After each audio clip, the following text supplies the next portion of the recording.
Dans cette vidéo, je vais partager avec toi quelque chose de plus précieux que l'or, l'un des concepts indispensables pour créer ta réalité consciemment.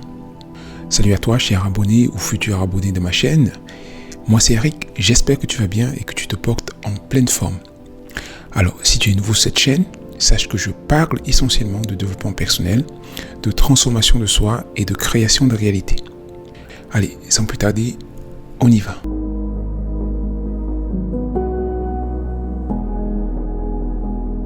Alors, dans le développement personnel, l'un des concepts qui revient presque toujours est celui du traumatisme de l'enfant intérieur. On ne peut en effet changer sa vie ou créer sa réalité sans comprendre comment cette personne qui veut créer la réalité a été forgée. Il s'agit en effet d'apprivoiser son inconscient et de comprendre quels sont les éléments qui nous ont le plus influencés et façonné ce que nous sommes aujourd'hui. Lorsqu'un enfant vit au monde, il amène avec lui un nouvel espoir, un regard frais sur la réalité. Tout le monde est content, on se réjouit, on organise des festivités pour célébrer la vie et on se réjouit de ce que cet enfant pourrait devenir demain.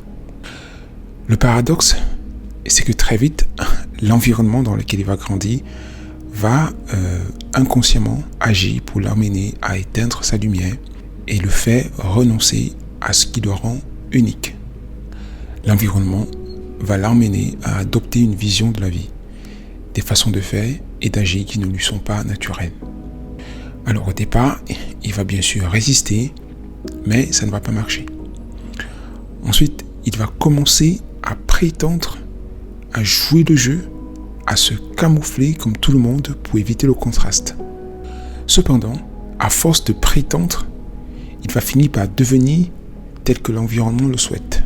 Il va finir par s'oublier et endosser une identité conforme aux attentes des autres. Maintenant, plus tard, à l'adolescence, il va se rendre compte d'avoir perdu quelque chose de précieux et il va commencer à éprouver le sentiment d'être coupé de soi. Le sentiment qu'il y a un vide à l'intérieur de lui que personne ne peut combler. Au fond des choses, ce que cet adolescent cherche, c'est un sentiment de valeur qui ne peut être créé que de l'intérieur, mais il ne le sait pas encore. Ce qu'il cherche, c'est l'authenticité de l'être. C'est un monde où le focus n'est pas la matière, mais l'esprit. Un monde dans lequel la reconnaissance de la valeur de l'être est à la base de tout. Eh bien, chaque âme qui s'incarne sur cette planète ne peut ne pas être traumatisée par le niveau de conscience de la vie sur la planète, par un monde qui tend à percevoir les gens comme des choses matérielles et non comme des essences dépositaires du souffle vital, des êtres dotés de capacités à se déterminer et à donner une nouvelle saveur à l'existence. Ce traumatisme consiste à vivre dans un cercle vicieux de la recherche continue de l'approbation des autres par tout ce que l'on entreprend à l'extérieur, un besoin constant d'être valorisé. Les gens portent en eux beaucoup de colère, de frustration, d'amertume et de ressentiment vis-à-vis de cette réalité des faits. Le fait d'être coupé de soi et de devoir constamment jouer un rôle, de porter des masques pour exister dans le monde, de vivre dans cette société privée de sens où tout le monde se bat pour la survie et où il n'est pas permis de rêver. Ce qu'il faut savoir, c'est que, à la base de tout besoin émotionnel, il y a toujours et toujours le besoin d'importance, le besoin de ressentir sa valeur. C'est en fait ce besoin qui fait et défait les relations humaines sous toutes leurs formes. On a besoin de sentir qu'on est important, que l'on compte pour les autres, que notre vie a un sens et c'est cela même qui détermine toutes nos actions.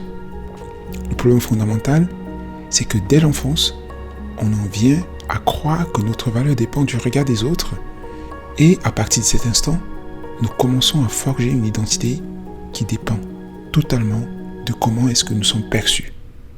C'est pourquoi l'idée plus précieuse que l'or, c'est de comprendre que ta valeur ne vient pas de l'extérieur, ne vient pas de ce que quelqu'un peut penser de toi. C'est de comprendre que tu es bien tel que tu es, que tu as toujours été bien et que tu le seras toujours, quel que soit ce qui arrive dans ta vie. Pour aller loin, il faut comprendre que ce monde qui est constamment en train d'essayer de te réduire à une simple chose a besoin de toi. Et que la seule façon de l'aider, c'est en devenant qui tu es. C'est en refusant de jouer le jeu qui te force à jouer. Il faut comprendre que tu ne peux changer ou aider le monde en étant la version de toi qui est le produit de ce dernier. Tu dois rompre cette chaîne de pouvoir et de contrôle qui se transmet de génération en génération, de famille en famille, de père en fils. Bref, tu dois rompre avec cette tradition. En effet, tant que les gens tirent leur valeur de l'extérieur, leur réalité sera toujours chaotique. Tant que l'être spirituel que je suis s'identifie et se perd complètement dans la matière, il ne peut trouver la paix, car rien d'extérieur ne peut satisfaire sa soif de sens et de beauté. Pour aller encore plus loin, il faut comprendre que c'est toi qui t'infliges un tel fardeau, que c'est toi qui as créé toute cette croyance limitante sur qui tu es et sur ce que tu es capable de faire. C'est toi qui choisis et continue de choisir de régner ton pouvoir et de vivre à travers le regard des autres. Pour changer ta vie, il faut d'abord commencer à diminuer de plus en plus ton addiction ou dépendance au regard des autres. Car il est clair que tu ne peux d'un coup en être invulnérable. En tout cas, il faut déjà en prendre conscience et te préparer en conséquence. Maintenant, le moyen le plus puissant pour te libérer du regard des autres est le suivant. Ne cherche plus à changer le monde. Ne cherche plus à changer les autres. Mais change-toi et le monde et les gens changeront pour refléter ce que tu es devenu. Paradoxalement, pour te libérer du regard des autres, il faut d'abord que tu te libères du regard que tu as sur eux. Que tu apprennes à les accepter tels qu'ils sont sans avoir besoin de les changer ou de les contrôler. C'est seulement ainsi que tu te reconnectes à ton pouvoir personnel en arrêtant de vivre constamment dans ton mental. Par ailleurs, il faut que tu comprennes que te changer ne signifie pas devenir quelqu'un d'autre, mais plutôt t'autoriser à être ce que tu es à l'intérieur parce que tu es déjà cette personne que tu essaies d'être.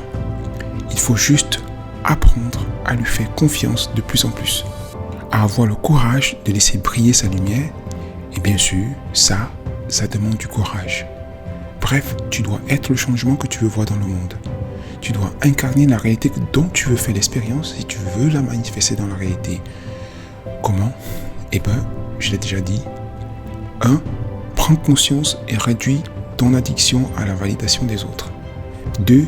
Ne cherche pas à changer les gens, ni à changer le monde, car chaque chose que tu réclames chez les autres ou au monde, c'est ce que tu te refuses de te donner à toi-même. 3. Ne cherche pas non plus à te changer, mais à reconnaître et affirmer ce que tu es déjà. Prends plutôt conscience, une à une, des croyances limitantes, des perceptions erronées et schémas de pensée par lesquels tu vis. Et pour finir, rappelle-toi que chaque émotion négative que tu ressens est un appel à revenir au centre. Souviens-toi toujours que ta valeur ne vient pas de l'extérieur.